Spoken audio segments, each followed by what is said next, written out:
মুসলিম জাতি ততদিন পর্যন্ত কল্যাণের উপর প্রতিষ্ঠিত থাকবে, তারা কল্যাণকে স্পর্শ করতে পারবে যতদিন পর্যন্ত তারা সাহারি তাড়াতাড়ি খাবে না দেরিতে খাবে। দেরিতে খাবে আর ইফতার তাড়াতাড়ি।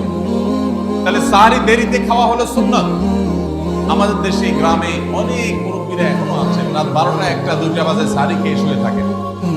তারা চিন্তা করেন পরে খাইতে গেলে আবার বর্ডার ক্রস হয়ে যায় কিনা, সীমা লঙ্ঘন হয়ে যায় কিনা, রিস্ক নেওয়ার দরকার কি, এই জন্য 12টার সময় খেয়ে রাখবেন।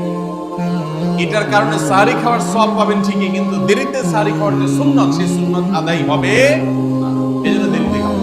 দেরিতে খাওয়ার মানে আবার এরকম দেরি না যে আপনি আর মুয়াজ্জিন সাহেব দুজন কম্পিটিশন করছেন, আপনার হাতে খাবারের প্লেট আর মুয়াজ্জিনের হাতে মাইক, আপনি আগে শেষ করেন আর মুয়াজ্জিন আগে আজান দিবে, কম্পিটিশন চলছে। এত দেরি করে একেবারে লাস্ট মিনিট পর্যন্ত খাওয়া সুন্নাত।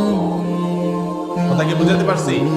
কয়েক মিনিটের গ্যাপ রেখে তারপরে খাবার শেষ করবেন, কারণ নবী করিম সাল্লাল্লাহু আলাইহি ওয়াসাল্লাম সাহারি খেয়ে শেষ করে ফজর নামাজ শুরু করতেন। এর মধ্যে 50